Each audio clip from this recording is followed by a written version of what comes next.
What's going on, everyone? So Gabe Vincent, for the most part this season, has been like unplayably bad. For a large majority, like first 20 games of the season, he was by like every metric the worst player in the league. And he has been a lot better recently. And after this Sacramento game, he, in my opinion, had his best game overall as a Laker. Look, doesn't mean like, oh, keep Gabe Vincent. Doesn't mean that like, oh, we should now, there's no reason to trade Gabe or anything. No, it's nothing crazy like that. But like I've always said, like I keep maintaining, until we're able to pull off a trade, until we're able to get something done, we need the best version of these guys possible. The Lakers last night might have been the best game we've seen from them all season, right? Just the consistent effort. We've seen better, blowouts and quarters and stuff. I'm talking about start to finish, the energy, the effort, the defense, all of it put together, packaged. In my opinion, this was probably their best game, or if not one of their best games, far and away this season. It was a collective effort, a team effort. It wasn't one of those things where, AD had 40 and LeBron had 30. And no, it was literally, we had 6 guys in double figures, excellent defense, and Gabe Vincent was fantastic. 12 points, 5 rebounds, 3 assists, 4 or 5 from the floor, 4 or 5 from 3. 4 personal fouls, was a +4. I don't mind the fouls. And I've talked about this before. Even Reddish had 4 fouls. The Lakers have been so bad defensively, and there's been so many questions and concerns about their effort that I would rather see a guy go get 4 or 5 fouls at this point with the Lakers than, a guy getting 0, right? Because at least that means they're trying. Yeah, maybe they're being a little over-aggressive or whatever, but I'd rather you be over-aggressive than just not aggressive at all. And again, if we had this version of Gabe Vincent the entire season, one, we'd probably be in a much better position because both defensively and offensively, he was fantastic in that game against Sacramento. He was getting it done and impacting the game in several ways, rebounding the basketball. Like I said, he had 5 rebounds. I've talked about, no one's expecting Gabe Vincent to be 4 or 5 from 3 and, give you this, insane stat line. I've said it before. If he could just give us 8 to 10 points a game, give us, 3 rebounds, 3 assists, and, no turnovers, but just getting after it defensively, perfect. If he could hit 2 threes a game, say he could just goes 2 out of 5 a game, which would be around 40%, and, could give us, like I said, 3 rebounds, 3 assists, couple free throws, or just layup, mid-range baskets, whatever. Beautiful. It's perfect, right? We don't need him. No one's asking him. We'd all love if he could be a 30-game guy, but that's never who he's been. He's always been that just dirty work, doing the grind, willing to defend, play multiple positions. He can defend bigger. He can do those things. We brought him in for the consistency, particularly on the defensive side, and being better kind of off ball as a guard, right? Dennis Schroeder is not great off ball. He's best with the ball in his hands as the point guard. And we've seen at times it can be a little awkward, right?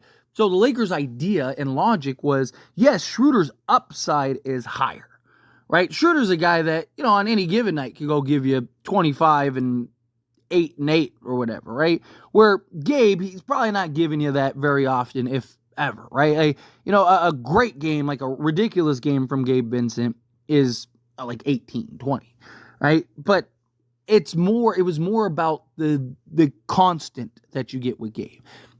Dennis Schroeder, again, the upside's greater, but at times, particularly with the Lakers, you didn't, and we're seeing it now with the Warriors, you didn't know which Schroeder was going to show up, right? You didn't know, is it going to be Schroeder that's going to give you 22, or is it Schroeder that's going to give you 2 and be, 1 of 12 from the floor, right? That was always the problem with him.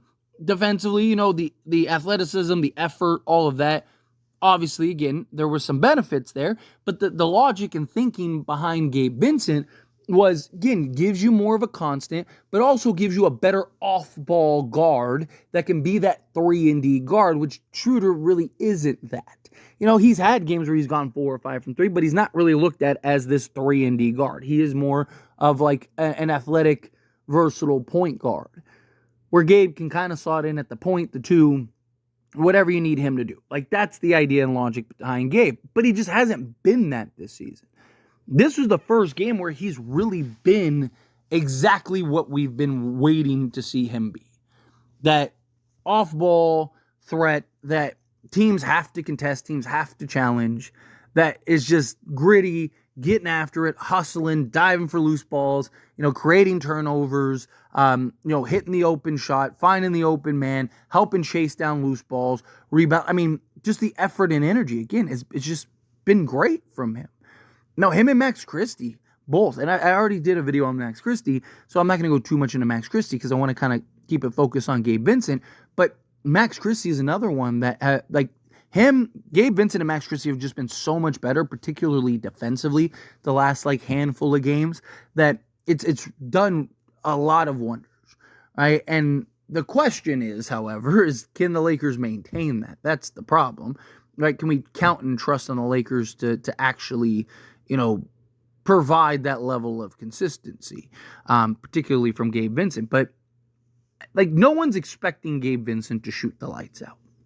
Or, let me rephrase that. No one should be expecting Gabe Vincent to shoot the lights out, right? Gabe Vincent is a guy that, yes, he can have games like this. He can knock down the occasional 3.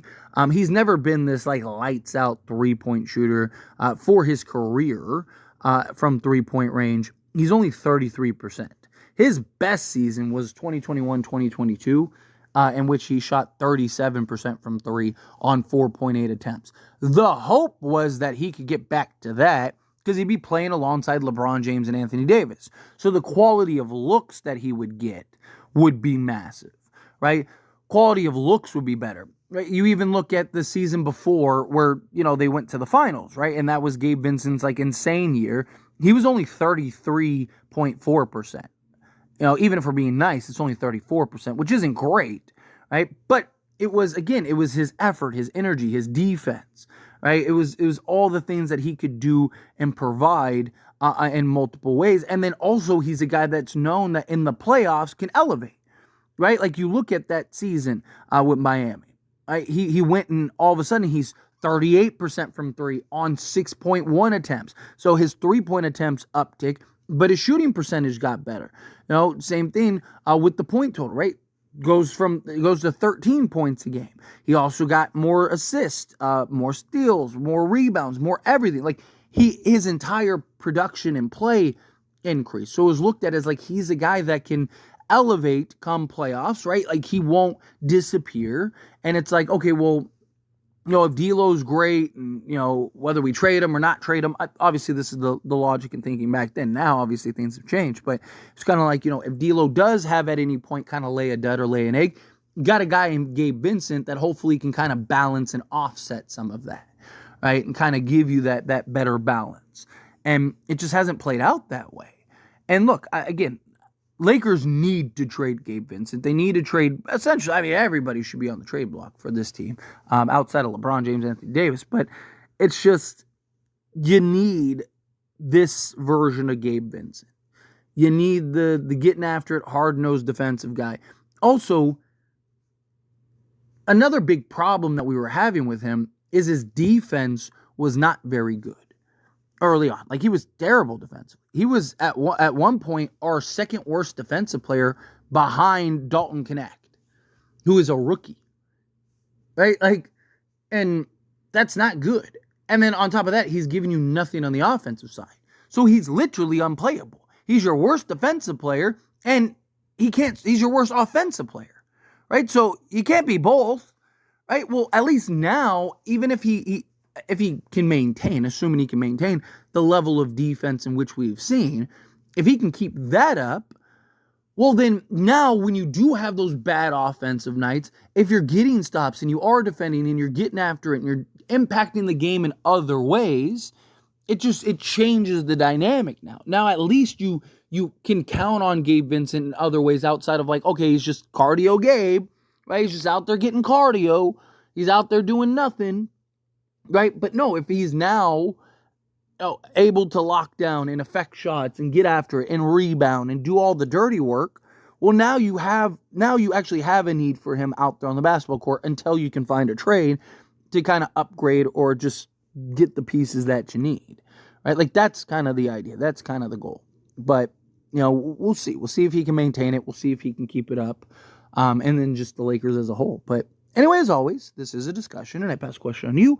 Let me know your thoughts and opinions down in the comments below. What do you think? How do you feel? What are your thoughts? Do you like the idea of Gabe Vincent and the way that he's been playing and performing? Do you think that he's going to be able to keep that up? Do you think he's going to be able to continue to play to that level? Or do you think, this was just kind of an outlier game? Like I said, the last handful of games, he's been much better on the defensive side, at least. This was kind of like the first game where he was able to put it all together, right? So, anyway, again, how do you feel? Whatever your thoughts are. I love to hear it either way. So please let me know down in the comments below. That being said, if you haven't liked this video, hit that like button. Helps me a lot. We enjoy these types of videos, and I truly appreciate it. Not subscribe channel, hit that subscribe button. Turn on the bell notifications. Appreciate y'all. See you in the next one. Thank you.